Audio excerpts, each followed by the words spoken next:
The boxers have been given their instructions. The seconds are out. The crowd is ready for another edition of Shoulder Roll Virtual Boxing with your presenter, the boxing historian, Greg Rashid.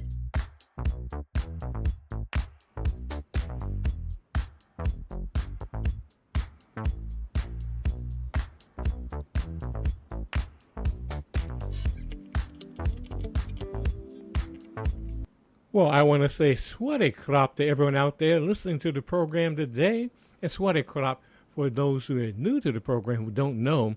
I'm in Bangkok, Thailand, and that means hello. And I'm so happy that you're tuning in today or tonight, whenever you're listening to the program. I'm Greg Rashid, your presenter for another edition of the Shoulder Roll Virtual Boxing Podcast. And what we do on this program, if you're new, we do fantasy fights. And also we talk about boxing news. We play music at times. We have a good time. And what we do with fantasy fights, we use different computer games. We use card and dice games that are related to boxing. And we simulate what-if fights. What if Muhammad Ali fought Mike Tyson? What if Joe Louis fought Sonny Liston? And we just simulate these fights, and it's just fun. And a lot of people, they really love that. And if you have a fight that you've always wanted to see, and I know if you're a boxing fan, you're listening to this program, just drop me a line wherever you listen to the program, be it on Facebook, YouTube, Spotify, Apple. A lot of people listen every Sunday at 3 p.m. Mountain Time on KUHSdenver.com, created by the one and only Henry Archuleta. Just drop me a line. Also, if you want to be a Patreon, just go to patreon.com, look for Ringside Fantasy Fights and News, and, consider $1 a month, whatever you can contribute to keep this show running. I can't believe we've been on 2.5 years now, but I've been doing this for over 20 years, these type of programs. So do what you can, contribute what you can so we can keep the show running, get a better mic, get the lighting going here. Just make it a professional program for you out there, our listeners. And if you have a boxer that you want us to simulate a match, let me know. But anyway, we're going to get to the fight right now. And this is a heavyweight fight. This is a heavyweight fight between two all-time sluggers. I'm talking about Big George Foreman and Deontay Wilder. So we're going to have the one and only Knockout Nigel commentate on this fight. And today we're using Legends of Boxing 2 PC game created by Gary Brown, who's been on this program. So let's get to the fight right now. Cheers, ladies and gentlemen. This is Knockout Nigel, your humble commentator, coming to you live from the magnificent Kingdom Arena in Riyadh, Saudi Arabia. Tonight, we are about to witness a colossal clash of the titans in the heavyweight division. George Foreman, the granite-fisted legend, takes on Deontay Wilder, the bronze bomber, in a 12-round extravaganza that promises to keep you on the edge of your seat.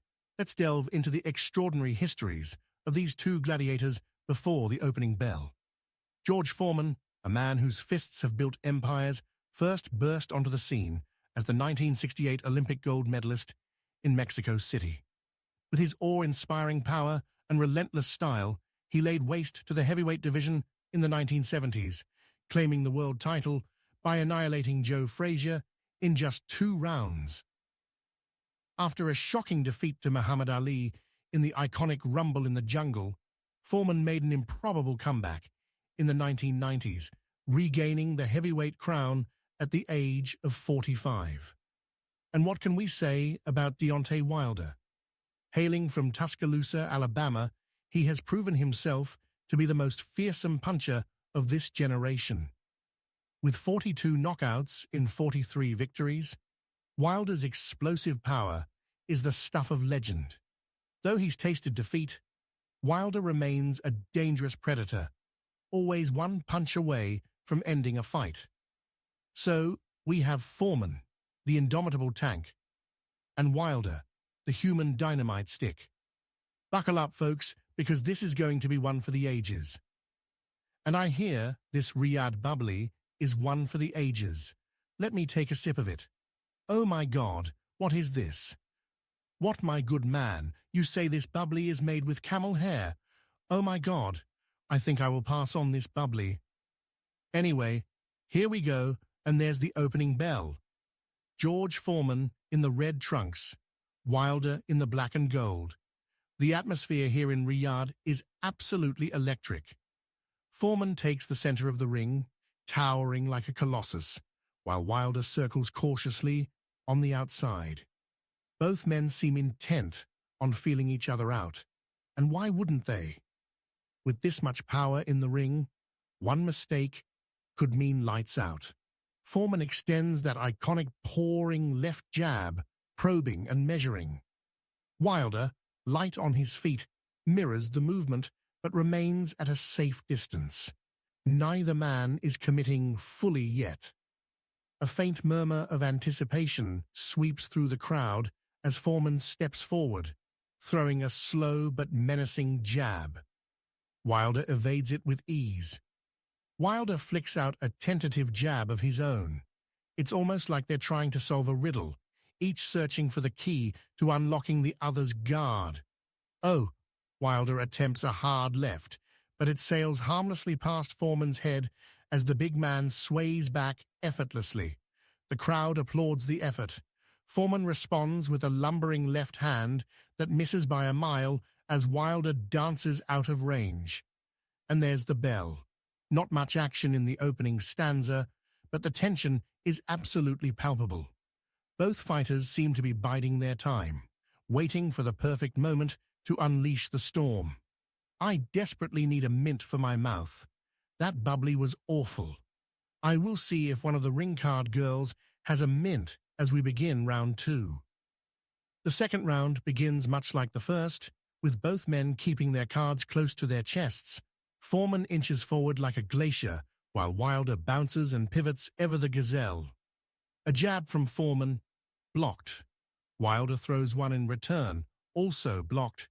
It's a chess match, folks, albeit one played with fists the size of bowling balls.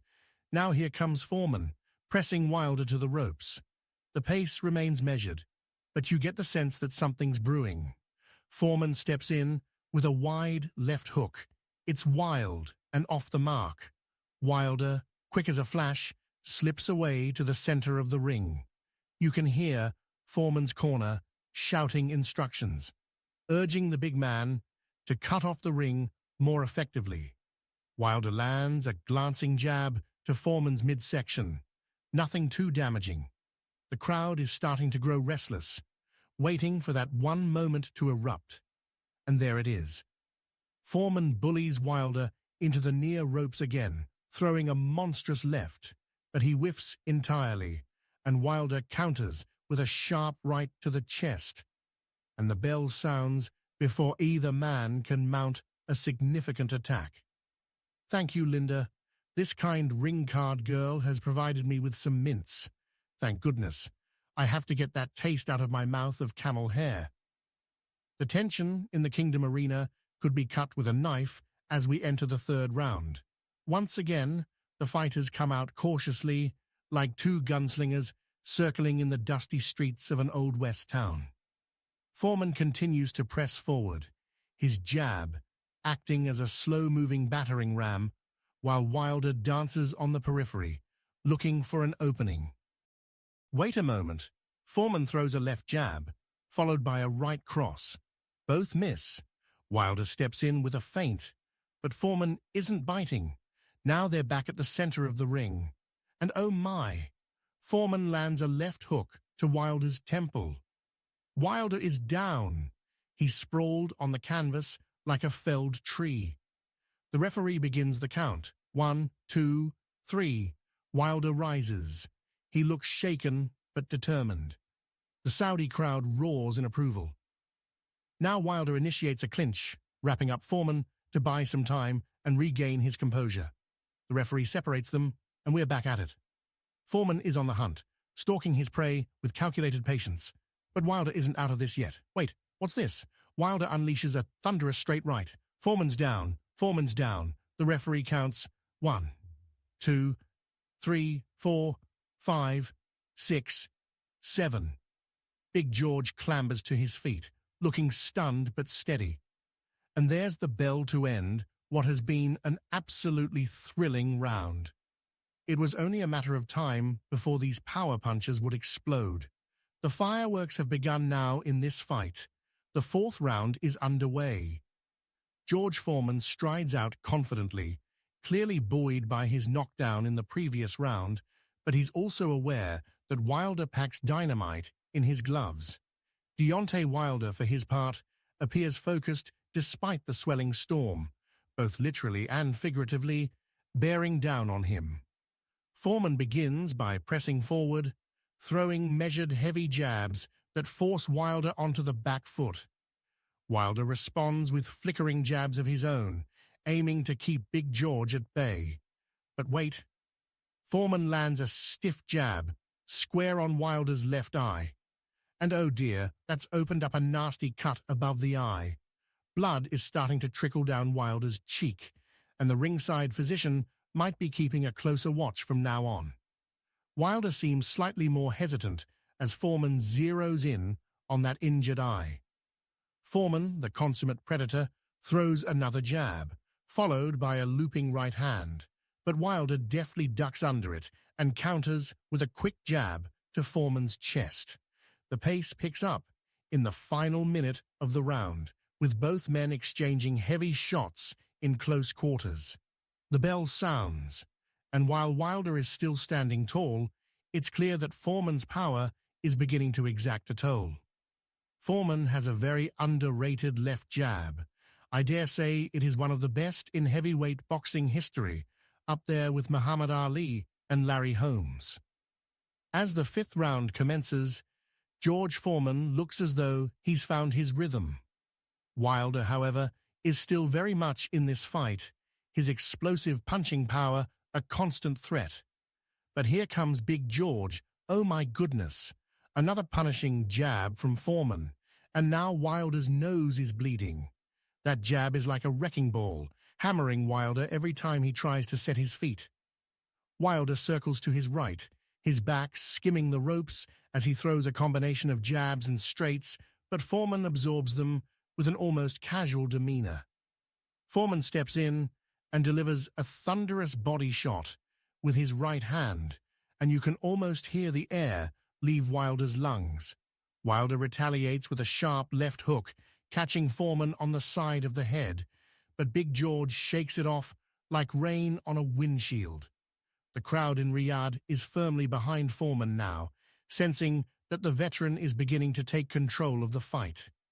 Wilder, bleeding from both his nose and his left eye, is showing incredible courage, but he's in deep waters as this battle continues. Foreman is standing as always between rounds, declining to sit. On the other side of the ring, the younger Wilder has sat on his stool each round. He looks tired.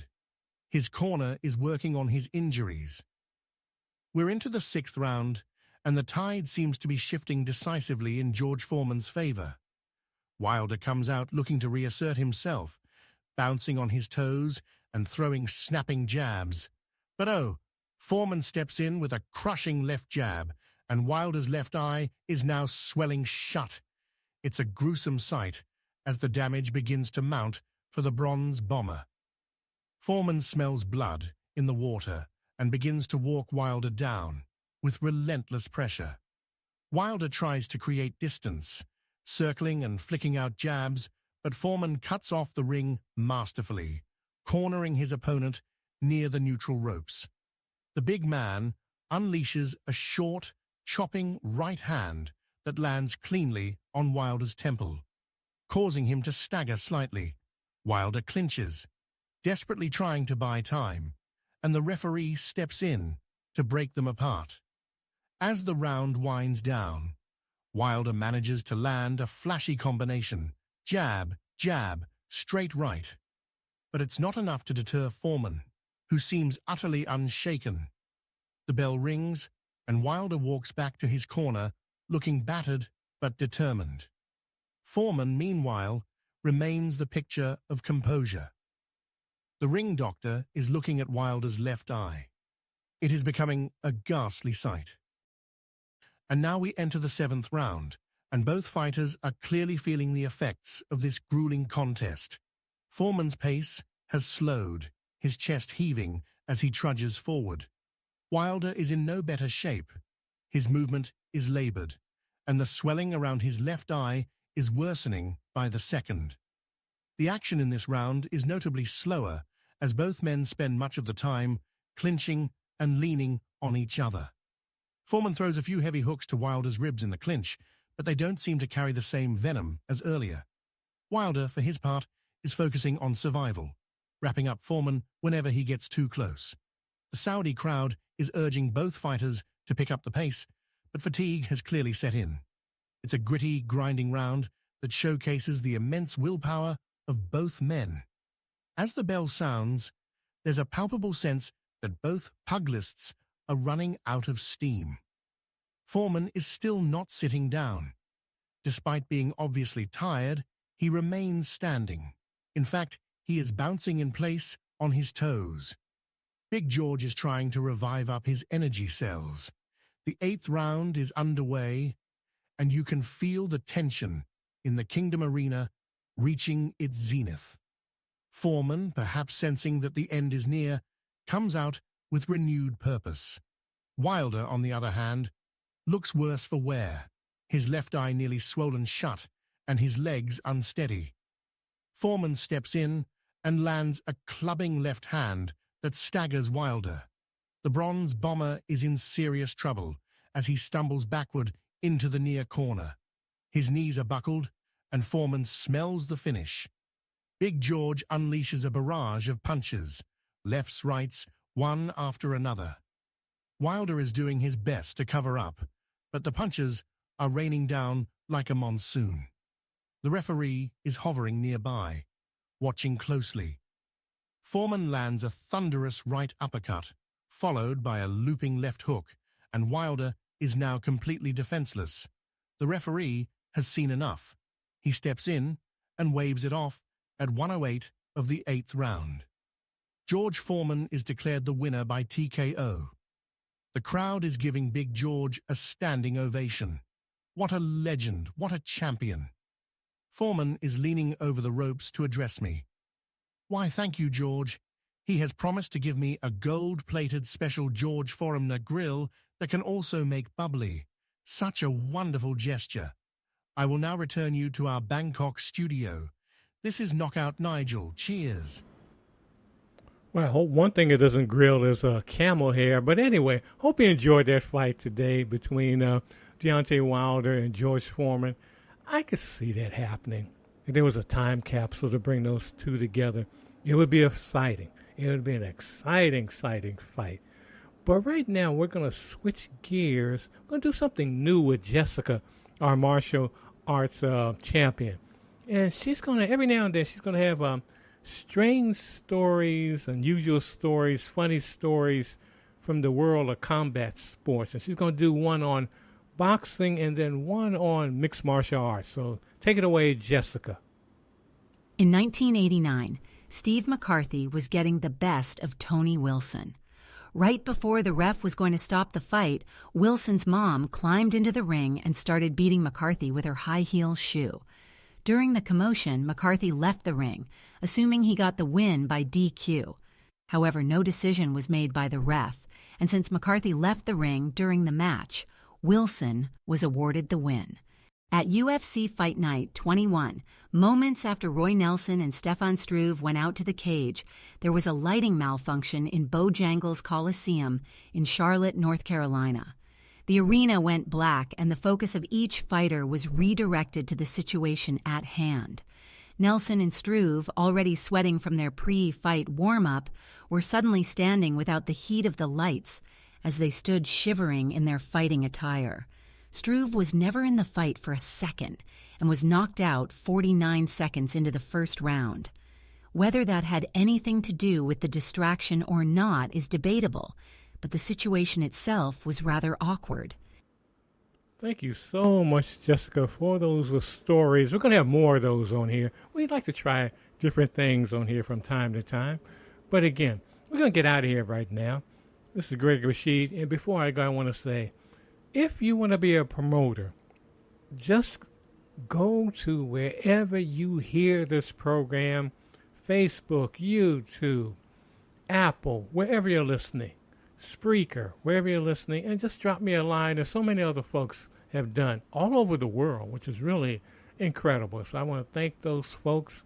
I want to say, as I always say, go in love and go in peace. Help someone along the way. And when you get up in the morning, get up, get out of that bed, look in that mirror and say, I love myself, and give yourself a big hug. And if you're sight impaired, get up, hug yourself, and say, I love myself. Because you don't love yourself, you can't do anything. You can't love anything. You can't do anything because you don't love yourself. So please love yourself first and do what you can to make your community, if it's a prefecture, like here in Thailand, or rural area, or gated community, or wherever you are, countryside, urban area, wherever. Do what you can to help someone along the way, particularly a senior in need, a young person in need, an animal that may be in distress. Do what you can to help them, because we're on this big blue ball together. And I know there's wars and rumors of wars and problems coming from my hometown, D.C., Washington, D.C., in a certain building there. But do what you can to make it a better place and just bring a smile to someone's face today. Do what you can, because we're all in this together.